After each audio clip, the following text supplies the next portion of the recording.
6월 한 달의 주제가 성령입니다. 성령은요 정말로 좋으신 분입니다. 그래서 성령 충만하면 늘 승리하며 늘 기뻐하며 늘 감사하며 살 수 있습니다. 그런데 성령이 없이 신앙생활하면 그것처럼 고역이 없습니다.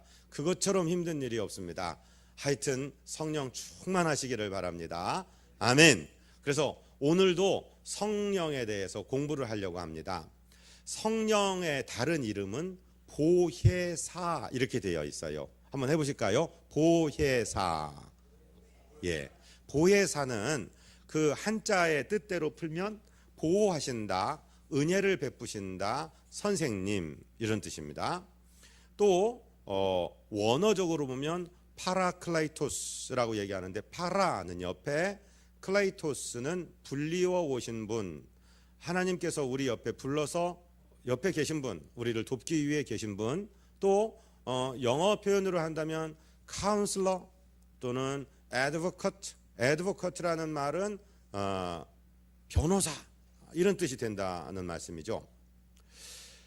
예수님이 십자가 지시기 전날 밤을 뭐라고 얘기하냐면 다락방 강화 이렇게 얘기해요. 그것이 성경에 요한복음 13장부터 17장까지에 기록된 이야기인데, 예수님이 다락방에서 그 십자가 지시기 전 그 마지막 밤을 제자들과 함께 보내시면서 하신 말씀을 담고 있어서 그렇습니다. 그런데 그 다락방 강화의 핵심 부분이 무엇이냐면, 내가 조금 있다가 십자가 지고 죽어, 그리고 사흘 만에 살아난다, 그리고 며칠 더 이 세상에 살아있다가 하늘로 올라갈 거야. 내가 올라가고 나면 끝이 아니라 나하고 똑같은 보혜사를 한 분 보내주시는데 이분은 이러이러한 분이야 라고 그 보혜사 성령님에 대해서 많은 부분에서 설명을 해주신 것이 그 다락방 강화의 핵심에 들어가는 것입니다. 저는 개인적으로 이 말씀을 참으로 좋아하는데 베트남에 가서 우리 목사님들을 성령 훈련을 시키는데, 제가 가지고 갔던 교재가 그냥 쓸모없게 되어버렸어요. 왜냐하면 그것을 이렇게 교재로 인쇄도 해서 드렸지만은 프로젝터 같은 데서 써갖고서 보여드리면서 설명을 해야 되는데 전기 사정이 좋지 않으니까 그것도 꺼져 프로젝터도 킬 수도 없고 뭐 아무것도 사용할 수 없어서 그저 여린 빛에다가 성경 말씀밖에 볼 게 없는 거예요. 첫째 날 강의가 끝나고 둘째 날 시작인데 새벽 3시쯤에 제가 일어났어요. 주님의 음성이 어떻게 들리냐면, 네가 가져온 교재, 네가 가지고 있는 지식 그거 전달할 필요 없다. 예수께서 제자들에게 그 마지막 밤에 성령을 소개한 것처럼 요한복음을 13장부터 쭉 읽어나가라. 그러면서 그들에게 이해되도록 네가 설명만 하면 된다. 그래서 정말로 그 말씀에 순종해서 갔는데, 그 베트남은 사회주의가 강하고 외국인이 내국인을 가르칠 수가 없어요. 그래서 제 자리를 하나 마련해 놓고 그 호치민 동상을 이렇게 커튼으로 덮어놓고 어느 방이든지 그런 게 있습니다. 문을 잠궈 놓고 공안이 언제 들이닥칠지 모르니까 제 자리를 하나 준비해 놓고 있다가 누가 검열이 들어오면 제가 후다닥 가서 거기 앉아야 돼요. 그리고 베트남 선생님이 와야 되는 그런 상황이에요. 찬송가를 크게 부를 수도 없죠. 무슨 악기를 사용할 수도 없죠. 그렇게 성령님을 소개하고 마지막 밤에 성령님 우리에게 임해달라고. 저는 설마 하나님이 여기서 일하실까? 막 사박자 찬송을 막 힘차게 부르고 막 이렇게 막 열광적인 분위기가 됐을 때 다 임하시는 줄만 알았어요. 그런데 조용히 목사님들이 그냥 기다리고 있는데 하나님께서는 놀랍게 역사하셨어요. 제가 이 하나님의 말씀 자체가 얼마나 위대한 것인지, 설교자라는 사람들이 얼마나 그 말씀을 자기가 더 잘 전하려고 하다가 오히려 엉망을 만드는지 제 자신의 경험을 통해서 깨닫게 되었습니다. 예수님께서 남기신 많은 말씀 중에 성령님을 소개하는 말씀이 주보에 기록되었어요. 요한복음 14장 16절로 18절을 우리 같이 한번 한 음성으로 읽습니다. 아멘. 내가 아버지께 구하겠으니 그가 또 다른 보혜사를 너희에게 주사 영원토록 너희와 함께 있게 하리니 그는 진리의 영이라. 세상은 능히 그를 받지 못하나니 이는 그를 보지도 못하고 알지도 못함이라. 그러나 너희는 그를 아나니 그는 너희와 함께 거하심이요 또 너희 속에 계시겠음이라. 내가 너희를 고아와 같이 버려두지 아니하고 너희에게로 오리라. 아멘. 성령은 오늘 예수님께서 3인칭 단수 남성 명사로 그는이라고 he라고 영어식으로 표현하고 계신 것을 봐야 됩니다. 요즘에 이 세상이 어느 정도까지 가 있냐면요, 그 미국의 큰 교단 중에 하나가 United Methodist Church라고 미국 연합감리교회라는 교단인데, 한 주의 그 전체 감리교회가 아니라 한 지방회에서 사도신경을 변경을 해요. 우리는 나는 전능하신 하나님 아버지 천지의 창조주를 믿습니다 할 때 아버지가 성중립적인 단어가 아니다. Father라는 것은 남성 명사이기 때문에 빼야 된다. 그래서 그 지방회에서는 나는 전능하신 하나님 천지의 창조주를 믿습니다 라고 사도신경을 변형시키는 단계까지 지금 와 있습니다. 정말 위험한 시대에 우리가 살고 있습니다. 성경, 우리 신앙의 전통들이 이제 신사조에 의해서 밀려가는 이런 시대에 살고 있습니다. 여러분, 성경 말씀대로 믿으시기를 주님 이름으로 축복드립니다. 오늘 예수님은 그는이라고 3인칭 단수명사로 받고 있습니다. 성령님은 인격이십니다. 성령님은 근심하시기도 하시고요, 기뻐하시기도 하시고요, 정말 우리를 격려하시기도 하시고요, 성령님은 우리를 위해서 탄식하시기도 하시고 우리 인성을 가지고 계신 정말 인격이십니다. 그런데 예수님께서 이 성령님을 또 다른 보혜사라고 설명하고 있어요. 한자로 불면 보호하시는 분, 은혜 주시는 분, 선생님, 이렇게 지금 말씀을 드렸죠. 예수님은 내가 가는 것이 너희에게 오히려 유익이야. 왜냐하면 내가 있을 때는 인간의 나약함, 제 약성을 그대로 가지고 계시기 때문에 동시에 여러 곳에 계실 수가 없어요. 시간과 공간의 지배를 받으시고 계셨어요. 그런데 성령은 영이시기 때문에 시간과 공간의 제약을 받지 않으신다. 그 성령께서 너희와 함께 계실 것이고, 너희 두세 사람이 모이는 그곳에 계실 것이고, 너희 속에 계실 것이다. In you라는 말은 단수로 보면 우리 안에 내주하신다는 뜻도 되고, 우리가 모일 때 함께 하신다는 뜻도 되고, 이 진리의 영이신 성령께서 우리를 인도해 주시고 보호해 주시고 은혜를 베풀어 주시는 것을 믿으시기를 바랍니다. 지금은 우리가 이 약속이 이루어진 시대에 살고 있기 때문에 저와 여러분이 예수님을 주님으로 믿는 순간 성령으로 아니하고는 예수를 주라 시인할 자가 없다라고 주님 분명히 말씀하셔서 우리 안에 성령이 들어오셔서 우리 영에게 말씀하셔서 너 예수 믿어라. 그랬기 때문에 우리 영이 그것을 시인하고 예수님을 주님이라고 부르는 것입니다. 그러니까 사랑하는 성도님들, 언제 어느 상황에 계시든지 내가 혼자라고 외로워하지 마세요. 요새 너무 많은 분들이 고독, 우울증, 정말 불면증 이런 데 시달리는데, 여러분, 우리 성령 하나님께서 내 옆에 계신 것을 믿으시기 바랍니다. 내 안에 내주하시는 것을 믿으시기 바랍니다.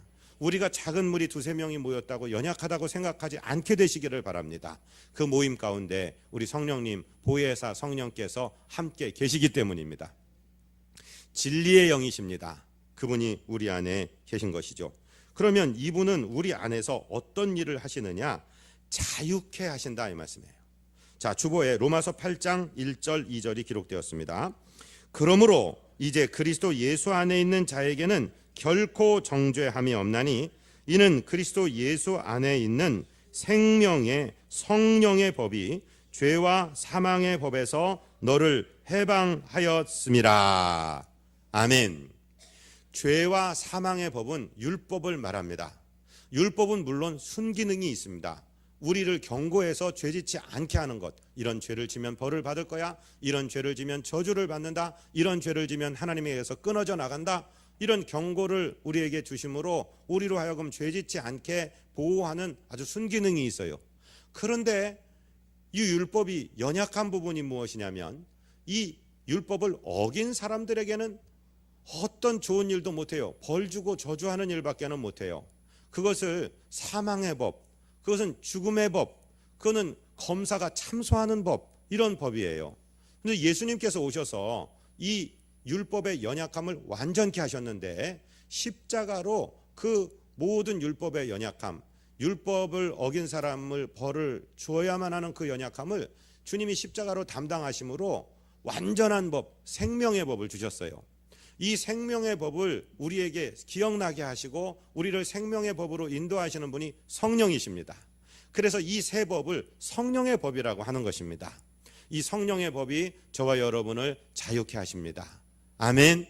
성령은 우리 안에 거하시면서 우리 영에게 우리가 예수님의 보혈을 믿음으로 죄 씻음을 받았다, 이렇게 자꾸 말씀해 주세요. 너희가 원래는 죄인이었는데 예수님의 보배로운 피가 너희 죄를 씻었고 죄 때문에 멀어졌던 하나님과의 원수 관계가 예수님 때문에 화목되어서 너희는 하나님의 자녀야, 이렇게 자꾸 말씀해 주시는데, 여러분 생명의 법, 성령의 법을 붙들게 되시기를 주님 이름으로 축복드립니다. 이 법은 우리를 자유하게 하시는 법입니다. 이 법을 말씀하시는 분이 성령이시다, 이 말씀이죠. 자, 이제 오늘 본문을 공부하기를 원합니다. 오늘 본문은 꼭 설명을 들어야 되는 말씀입니다. 우리 본문을 다시 한번 읽을까요? 사도행전 15장 28절입니다. 아멘. 성령과 우리는 이 요긴한 것들 외에는 아무 짐도 너희에게 지우지 아니하는 것이 옳은 줄 알았노니 우상의 제물과 피와 목매어 죽인 것과 음행을 멀리할지니라. 이에 스스로 삼가면 잘 되리라. 평안함을 원하노라 하였더라. 평상시에 설교 시간에 잘 듣지 못하는 말씀이기 때문에 오늘은 지금부터 경청을 하셔야 됩니다. 성령은 너희들 이방인 성도들아, 당신들에게 무거운 짐을 지는 것을 기뻐하시지 않는다, 이런 말씀이에요. 이 말씀이 누구 입에서 어느 상황에서 나온 것이냐를 알아야 되는데, 지금 우리가 공부하고 있는 부분이 어디냐면 사도행전 15장입니다. 저를 한 번만 따라해 보세요. 사도행전 15장. 예루살렘 공의회. 네. 예루살렘 공의회가 도대체 뭐지? 이렇게 생각하시면, 자, 이제 신약의 역사를 잠깐 말씀을 드리면, 오순절날 성령이 강림하면서 교회가 시작되었어요. 그리고 예루살렘 교회가 엄청난 부흥을 이룰 때쯤에 박해가 스데반의 순교를 통해서 일어나고 성도들이 막 흩어지기 시작해요. 빌립 같은 사람은 사마리아 성에 전도해서 큰 역사가 일어나고, 이제 안디옥이라는 곳에 이르러서 사람들이 그리스도인, 그리스도의 사람들이라는 칭호를 얻으며 안디옥 교회를 세워요. 그런데 안디옥 교회에서 처음으로 선교사가 파송이 돼서 그 이전까지는 유대인들만 믿는 예수가 세계 모든 민족들에게 퍼지기 시작해요. 그 선교사가 누구죠? 1차 선교 여행을 갔던 선교사는 바울과 바나바입니다. 바울과 바나바가 이제 이 지중해 근방을 돌아서 1차 선교 여행을 마치고 왔어요. 그런데 유대인 중에 바리새인들이 또 시비를 거는 거예요. 저 이 외국 사람들 있잖아, 예수 믿었다며, 예수님 믿고 구원 얻었다며, 그래도 율법도 지켜야 돼, 그래도 우리 조상들이 했던 할례도 받아야 돼, 이렇게 시비를 걸고 나오는 거예요. 할례가 뭐냐면 남자아이의 8일 만에 그 남성의 포피 부분을 잘라내는, 요즘 말로 하면 포경수술 같은 거예요. 이걸 해야 된다고 하는 거예요. 한편 이 그리스 문화권에 사는 외국인들에게는 몸에 칼 대는 것이 가장 두려운 일이에요. 그리고 어떤 이단 종교에서 자기 신체 일부를 베어내는 이런 일을 하기 때문에 아주 또 저주스럽고 아주 수치스러운 일에 속해요. 예수 믿고 구원받으면 되는데 유대인도 아닌 이방인들도 다시 유대인처럼 만들어서 613가지의 율법 조항을 다 지켜야 되고 할례도 받아야 된다, 이렇게 끌고 가는 거예요. 지금 우리나라 대한민국 교회에서 이단 중에 아주 극성스러운 두 개의 이단을 치자면 신천지와 하나님의 교회 안상홍 증인회라는 것인데, 그 안상홍 증인회가 뭐냐면 그 제7일 안식교에서 나온 사람들이에요. 원래 안식일은 주일이 아니고 토요일이에요, 이렇게 얘기하면서 안상홍이라는 사람이 그것을 발견했기 때문에 성경에 예수님이 내가 안식일의 주인이다 그랬으니까 안식일 발견한 사람이 하나님이에요. 그래서 안상홍이 하나님이에요. 이렇게 된 거예요. 그래서 그 사람들은 안상홍님 지으신 모든 세계 이렇게 찬송을 불러요. 기가 막히죠. 그런데 그분이 그 안상홍이라는 사람이 어떻게 죽었느냐면은, 이건 대법원까지 갔던 문제니까 제가 말씀드리는데, 국수 잡수시고 밥 말아 잡수시다가 쓰러져서 죽었어요. 그것을 이단 협회 회장하는 진용식 목사님이 냉면 먹다 죽었다라고 잘못 말해서 대법원까지 가서 대법원 판결이 냉면이나 국수나 큰 맥락의 차이는 없다 이렇게 났어요.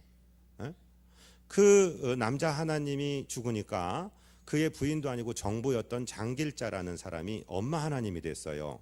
그래서 요즘에 보면 우리가 예수 믿는 사람이든 안 믿는 사람이든 어머니 그러면 우리 마음속에 짠한 게 있잖아요.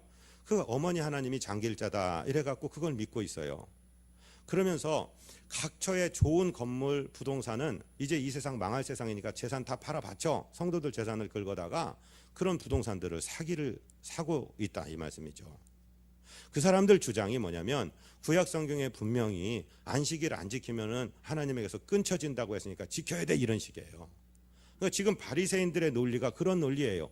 예수 갖고 부족하고 예수 갖고 안 되고 구약의 율법 613가지를 다 지켜야 돼. 이렇게 시비를 걸고 나온 거예요. 그래서 그럼 이 문제를 예루살렘 본 교회로 가서 거기 사도들도 계시고 장로님들도 계시니까 회의에 붙입시다 해서 회의를 하게 되었어요. 이제 이 문제를 제기하는 사람들의 이야기가 있었고, 이제 베드로가 일어나서, 베드로는 이 15장 전에 10장에서 로마 군대의 장군인 그 고넬료라는 사람의 가정을 전도한 적이 있거든요. 베드로가 얘기해요. 여러분들, 하나님께서 나를 시키셔서 이방 사람 로마인인 고넬료라는 사람 전도되는 걸 보니까 그 사람 할례도 안 받았고 율법도 안 지키는데 예수 믿자마자 성령이 임하시더라. 우리도 다 지키지 못하는 이 무거운 율법의 멍에를 왜 우리 문화와 상관도 없는 외국인들의 어깨에다가 짊어지게 하느냐. 이런 거 하지 말고 예수님 믿으면 은혜로 구원받는 사실만 전하게 하자. 베드로가 그렇게 얘기해요. 그때 이제 바울과 바나바도 자기들 간증을, 선교 현장에 있었던 성령의 역사들을 쫙 간증을 해요. 그분들 할례도 안 받았고 그분들 율법 지키는 분이 아닌데 예수 믿을 때 성령 임하셔서 놀라운 일이 있었어요. 얘기하니까 그때 당시에 예루살렘 교회 당회장이 누구냐면 예수님의 동생 야고보예요. 예수님의 동생 야고보가 일어나서 하는 말 중에 지금 오늘 본문이 들어있는 것입니다. 자, 이 개념을 가지셨으면 이제 오늘 본문을 다시 한번 읽어보겠어요. 성령과 우리는 이 요긴한 것들 외에는 아무 짐도 너희에게 지우지 아니하는 것이 옳은 줄 알았노니 우상의 제물과 피와 목매어 죽인 것과 음행을 멀리할지니라.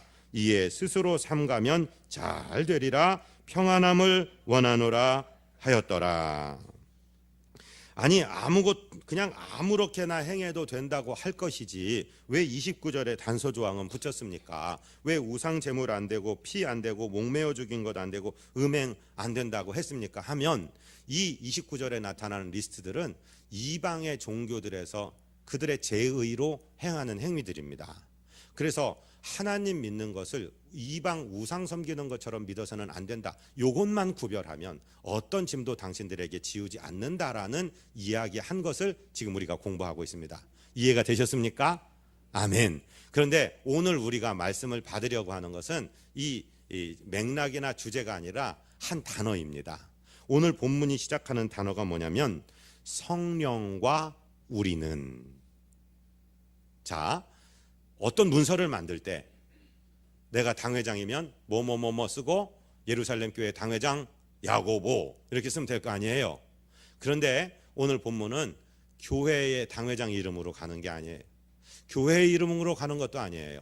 성령의 이름으로 가는 거예요. 아멘. 교회의 머리가 누굽니까? 목사입니까? 절대로 아닙니다. 당회입니까? 아닙니다. 교회는 하나님 겁니다. 하나님이 성령을 보내셔서 통치하십니다. 이 예루살렘 교회든 안디옥 교회든 왜 아름답냐면 성령의 음성을 듣는 귀가 있었어요. 요즘 이게 없어서 교회들이 문제예요.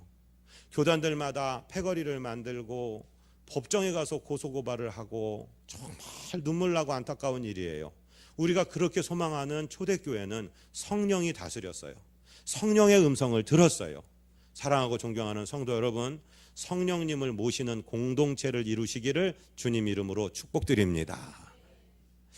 우리가 공동체를 갖다 보면 갈등이 생기게 돼 있어요. 당연해요. 이따 우리 예배 끝나면 점심 먹으러 가거든요. 지금 종이를 한 장씩 돌리고 점심 메뉴가 뭐가 나왔으면 좋겠어요 한다면 일치되게 똑같은 게 나와야 될까요? 서로 다르게 나와야 될까요? 다르게 나오는 것이 너무도 당연한 거예요. 30살 신랑 각시가 결혼했어요. 30년 따로 살았어요. 그들의 문화가 막 정확하게 일치된다? 거짓말이에요. 조작이에요. 다른 것이 정상이에요. 다르게 되었어요. 그때 어떻게 해야 됩니까? 저를 한 번만 따라하세요. 지는 게 이기는 거다. 세상하고는 전혀 달라요. 그런데 지는 게 이기는 건데 누구한테 지는 게 이기는 거냐면 너한테 지는 게 아니라 하나님께 지는 게 이기는 거예요. 아멘. 자, 회의를 해요. 회의를 하는데 우리 가족 회의해. 남자들이 만화님한테 듣는 소리 중에 제일 무서운 소리가 뭔지 아세요? 여보 얘기 좀 해. 도대체 뭔 소리를 하려고 그러는지 뭔 얘기를 하려고 그러는지 여자들 조심해요. 그것 좀 하지 마요 좀. 여보 저도요 저랑 반같이 쓰는 그분에게 얘기 좀 해요. 그럼 뭔 얘기를 할지 막 불안한 거예요. 목사님 드릴 말씀이 있는데 식사하시죠. 네가 이거 싫어 저는요. 드릴 말씀 전화로 다 해버려. 그리고 식사는 맛있게 하자고요. 아멘도 아니요. 예? 얘기하러 모였어요. 그러면 이제 나는 가서 우리 마나님이 분명히 이렇게 얘기할 거야. 나는 이런 식으로 얘기해야지. 그래서 내가 이겨야지. 그 생각 자체가 지고 들어가는 거예요. 진 거예요. 그건 안 되는 거예요. 회사에서 이사회의를 해요. 직원들 미팅을 가져요. 저 사람이 저렇게 얘기할 테니까 나는 이렇게 얘기할 거야. 계획 가지고 들어가면 진 거예요. 우리 교회는 전통이 무엇이냐면 회의하기 전에 기도를 열심히 해요. 하나님 우리를 인도해 주세요. 그래서 내 의견도 네 의견도 다 죽어야 돼요. 하나님 의견만 서야 돼요. 아멘. 가정 마찬가지, 직장 마찬가지, 교회 마찬가지. 그래서 나는 어차피 내 의견을 주장해서 관철시키려고 회의하는 것이 아니라 하나님 뜻이 어디 계신지를, 하나님 우리 자녀에 대한, 우리 가정에 대한, 우리 교회에 대한, 우리 나라에 대한 하나님의 뜻이 어디 계신지를 알기 위해서 회의한 거니까 내 의견이 관철되었든 안 됐든 아무 상관없어요. 아멘. 예루살렘 공의회를 보면은 누가 무엇을 주장하려고 하는 게 아니에요. 그저 일어난 일에 대한 간증을 듣고 이야기를 듣고 그렇게 해서 하나님이 이렇게 하시는 걸 원하시구나 해서 성령과 우리는 이렇게 결정했습니다 하고 이 사람들의 손에 이 편지를 들려서 보내주는 거예요. 안디옥 교회뿐만 아니라 어느 선교지에 가는지 유대인들이 와서 시비를 걸고 유대교로 다시 이 기독교를 끌어가려고 한다면 이 문서를 내놓고 우리 성령과 우리가 결정한 이것을 내놓고 이 외국인 교회들아 이 말씀을 붙들어라 하고 내준 문서의 일부분을 지금 우리가 공부하고 있다는 것입니다. 사랑하고 존경하는 성도 여러분, 정말로 우리는 하나님 앞에 있는 자세를 가져야 돼요. 회의를 하거나 일을 하거나 내 뜻 관철돼봤자 뭐가 좋아요? 만약에 내가 잘못 생각하신 거라면 어떻게 하시겠어요? 하나님의 뜻이 관철되는 거예요. 베드로가 이제 그 고넬료라는 사람의 부름을 받고 이제 이방인 고넬료 로마 군대의 백부장에게 왔어요. 내가 유대인인 걸 알면서 왜 불렀어? 그러니까 고넬료가 이 자기가 점령한 나라의 일개 선지자 하나는 우습게 볼 수 있는데 그 앞에 엎드려 절하며 친척들을 모아놓고 식구들을 모아놓고 베드로에게 이렇게 얘기하는 거예요. 제가 사도행전 10장 30절부터 읽어드릴 테니까 성경책 있는 분들은 한번 열어보시고 제가 읽어드리는 말씀을 들어보세요. 사도행전 10장 30절로 33절을 읽어드리겠습니다. 고넬료가 이르되 내가 나흘 전 이맘때까지 내 집에서 제 구시 기도를 하는데 갑자기 한 사람이 빛난 옷을 입고 내 앞에 서서 말하되 고넬료야, 하나님이 네 기도를 들으시고 네 구제를 기억하셨으니 사람을 요바에 보내어 베드로라 하는 시몬을 청하라. 그가 바닷가 무두장이 시몬의 집에 유숙하느니라 하시기로 내가 곧 당신에게 사람을 보내었는데 오셨으니 잘하였나이다. 이제 우리는 주께서 당신에게 명하신 모든 것을 듣고자 하여 다 하나님 앞에 있나이다. 아멘. 물리적으로는 베드로 앞에 있는 거예요. 그렇죠? 우리는 주님께서, 우리 하나님께서 우리가 들을 귀가 없으니까 당신에게 하신 말씀, 그 하나님의 뜻을 듣고자 하여 베드로 사도 당신 앞에 있습니다, 이렇게 얘기하는 게 아니라 우리가 다 하나님 앞에 있습니다. 한번 따라해 보실까요? 우리가 다 하나님 앞에 있습니다. 그래서 이것을 한자로 하면 신전의식이라고 해요. 하나님 신자, 앞전자 써서 하나님 앞에 있다. 원어로 얘기하면 코람 데오라고 얘기해요. 코람은 before, 그리고 데오는 God, 하나님 앞에서. 한번 따라해 보세요. 코람 데오, 신전의식. 네. 그러니까 이 사실을 기억하면 돼요. 가족 회의를 하는데 아빠니까 내 맘 들어, 내가 엄마 살림하는 엄마 말 들어, 이게 아니라 우리가 하나님 앞에 있어요. 그러면 우리 막내 초등학생을 통해서도 말씀하실 수 있어요. 들으려고 있기를 원합니다. 하나님이 우리 무리 가운데 계시다는 것을 믿으시기를 바랍니다. 결정하는 것보다 듣고 순종하는 것이 훨씬 더 바른 길입니다. 성령은 지혜의 영이십니다. 잠언 말씀으로 한번 가보실까요? 잠언에서 지혜가 자기를 의인화해서 지혜가 이렇게 말해요. 잠언 8장 11절로 19절을 제가 읽어드릴 테니까 눈으로 한번 보세요. 대저 지혜는 진주보다 나음으로 원하는 모든 것을 이에 비교할 수 없음이니라. 나 지혜는 명철로 주소를 삼으며 지식과 근신을 찾아 얻나니 여호와를 경외하는 것은 악을 미워하는 것이라. 나는 교만과 거만과 악한 행실과 패역한 입을 미워하느니라. 내게는 계략과 참 지식이 있으며 나는 명철이라. 내게 능력이 있으므로 나로 말미암아 왕들이 치리하며 방백들이 공의를 세우며 나로 말미암아 재상과 존귀한 자 곧 모든 의로운 재판관들이 다스리느니라. 나를 사랑하는 자들이 나의 사랑을 입으며 나를 간절히 찾는 자가 나를 만날 것이니라. 부귀가 내게 있고 장고한 재물과 공의도 그러하니라. 내 열매는 금이나 정금보다 나으며 내 소득은 순은보다 나으니라. 지혜가 자기를 사람처럼 의인화해서 나를 사랑하는 자들이 나의 사랑을 입으며 나를 간절히 찾는 자가 나를 만날 것이다.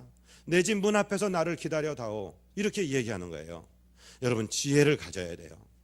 이 세상의 역사 중에 저는 최근에 가장 똑똑했던 사람을 꼽으라면 스티브 잡스를 꼽습니다.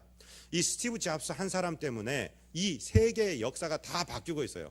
모든 사람의 손에 컴퓨터가 하나씩 들려있는 이런 시대를 만든 사람이에요. 그러나 그 사람은 지혜로운 사람은 아니었어요. 엄청난 발명을 하게 스마트한 사람, 똑똑한 사람이었는지는 모르겠는데, 그래서 스마트폰이 그의 손에서 나온지는 모르겠는데, 그는 후년에 가서 자기의 라이벌, 자기의 경쟁자들에 대한 그 적개심을 감출 수 없었고, 거기는 물론 삼성의 갤럭시를 만든 삼성도 포함되어 있겠죠. 그런 원한과 증오와 이런 데 살다가 췌장암을 이기지 못하고 그만 나이 60 전에 그냥 꺾어져 버렸어요. 지혜로운 사람 아닙니다. 미투 운동으로 스스로 목숨을 끊은 사람들, 그 멋지고 그 대학 교수까지 되고 대단했는데 굉장히 똑똑했던 사람 아닙니까? 난 사람 아닙니까? 지혜로운 사람은 아닙니다. 여러분, 지혜를 얻으시기를 바랍니다. 지혜의 성령님을 사모하시기를 바랍니다. 지혜의 성령의 이끌림 받으시기를 바랍니다. 그러면 이기는 거예요. 잔꾀가 있는 것이 아니라 공의를 세우고 정의를 세우고 늦게 가더라도 정직하게 가면 성령께서 인도하시는 그 길이 가장 바른 길인 줄로 믿습니다. 아멘. 지혜의 영 성령을 사모하시기를 바랍니다. 이 성령님이 이 세상에 오심으로 바로 교회가 시작되었어요. 왜 초대교회가 그렇게 아름다운 교회, 우리가 목표하고 있는 교회가 되었느냐? 성령과 함께 시작된 교회가 초대교회입니다. 사도행전 2장 1절로 같이 읽을까요? 오순절 날이 이미 이름에 그들이 다 같이 한 곳에 모였더니 홀연히 하늘로부터 급하고 강한 바람 같은 소리가 있어 그들이 앉은 온 집에 가득하며 마치 불의 혀처럼 갈라지는 것들이 그들에게 보여 각 사람 위에 하나씩 임하여 있더니 그들이 성령의 충만함을 받고 성령이 말하게 하심을 따라 다른 언어들로 말하기를 시작하니라. 성령과 함께 시작된 교회. 또 예루살렘 교회도 우리가 지금 본 것처럼 성령의 음성을 들었는데 예루살렘 교회보다 더 아름다운 선교사를 최초로 파송했던 안디옥 교회의 특징도 무엇이냐면 사도행전 13장 2절을 같이 읽어볼까요? 주를 섬겨 금식할 때에 성령이 이르시되 내가 불러 시키는 일을 위하여 바나바와 사울을 따로 세우라 하시니. 아멘. 주님을 섬겨 금식하는데 성령께서 하시는 음성을 들을 귀가 있었단 말이죠. 그리고 거기 순종했다 이 말이죠. 사랑하고 존경하는 비전교회 성도님들, 우리 지금 작은 교회입니다. 하나님이 우리 교회를 키우실 것입니다. 그래도 그때 아무리 커지더라도 사람의 목소리가 아니라 목사의 목소리가 아니라 성령의 음성에 귀를 기울이는 목사와 성도들이 되시기를 주님 이름으로 축복드립니다. 그래야 살아요. 성령의 음성이 귀를 기울여야 돼요. 내 생각과 다를 수도 있어요. 바울과 바나바는 그 예루살렘 교회를 가장 크게 인도하는 사람들이에요. 이거 빠지면 무너질 수밖에 없다고 생각되는 사람들이에요. 그런데 선교사로 보내라고 그래요. 여러분, 비전교회에서 백광현 목사가 담임 목사로 하고 일을 하는데 갑자기 어느 날 백 목사 선교사로 보내라 그러면 여러분 순종하셔야 돼요. 아멘. 이렇게 작아요. 아멘. 성령의 음성에 귀를 기울이시고 들을 수 있는 교회, 가정, 개인이 되시기를 주님 이름으로 축복드립니다. 그래야 하나님께서 마음껏 일하실 수 있다는 거예요. 기도도 여러분 성령 충만을 사모하는 기도를 하시기를 바랍니다. 사도행전 4장 31절입니다. 빌기를 다함에 모인 곳이 진동하더니 무리가 다 성령이 충만하여 담대히 하나님의 말씀을 전하니라. 성령 충만하시기 바랍니다. 그러면 담대해집니다. 사단 마귀는 성령이 사역을 못하도록 우리에게 염려, 근심, 걱정, 우수사려를 잔뜩 갖다 집어넣어줘요. 여러분, 연태까지 우리가 실력이 있어서 여기까지 왔습니까? 돈이 있어서 여기까지 왔습니까? 힘이 있어서 여기까지 왔습니까? 아닙니다. 전적으로 하나님의 은혜였고 성령의 인도하심이었습니다. 믿으십니까? 우리 개인의 역사가 그렇고 교회의 역사가 그렇고 울밑에선 봉선화 같은 우리나라도 그렇습니다. 트럼프가 김정은이 만나고 옛날 히로시마에 떨어졌던 그 원자탄, 수소탄, 지금 북한이 가지고 있는 수소탄은 히로시마 수소탄의 3,800배입니다. 어떻게 사람의 지혜로 풀 수 있어요? 어떻게 사람의 능력으로 풀 수 있어요? 이거는 사람 가지고 안 됩니다. 트럼프 가지고 안 되고 김정은 가지고 안 되고 문 대통령 가지고 안 됩니다. 하나님이 하셔야 됩니다. 그러나 하나님은 나의 생각과 너의 생각과 다르며 나의 길은 너의 길과 달라. 나의 길은 하늘이 땅에서 높음같이 높다고 말씀하셨습니다. 하나님의 지혜를 구해야 됩니다. 하나님께서 우리를 주장하셔야 됩니다. 개인도 가정도 교회도 나라 민족도 하나님이 하셔야 되니까 우리는 온전히 주님 앞에 순종하는 성령 충만한 사람 되시기를 주님 이름으로 축복드립니다. 하나님 우리 아버지, 우리는 한 치 앞도 알지 못하는 나약한 인생들입니다. 그러나 성령께서 우리에게 임하시면 우리가 담대히 하나님 말씀 전하고 하나님의 나라를 이 세상에 이루어갈 수 있사오니 주님 우리에게 충만하여 주옵소서. 우수사려 근심 걱정은 떠나가게 하여 주시고 성령 안에서 항상 기뻐하고 쉬지 말고 기도하고 또 범사에 감사하는 승리의 종들 되도록 인도하여 주옵소서. 우리 구주 예수 그리스도 이름으로 믿사옵고 축복하고 간구하옵나이다. 아멘.